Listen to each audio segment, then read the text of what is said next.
તમે છે ને તમારી મમ્મીને ગામડે મૂકી આવો. સવારથી ઉઠે ત્યારથી મારું લોહી પી જાય છે. ચા મૂક અને ખાવાનો આપ ના તે.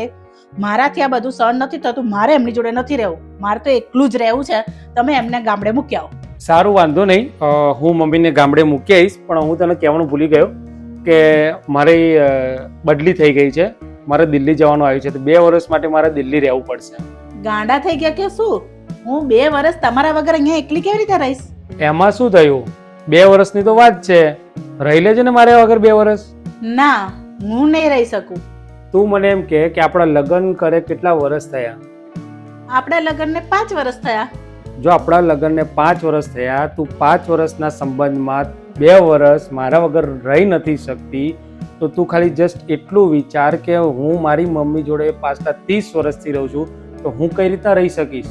એને મને નાનપણથી મોટો કર્યો છે, તો એ 30 વર્ષનો સંબંધ હું કઈ રીતે તોડી શકું?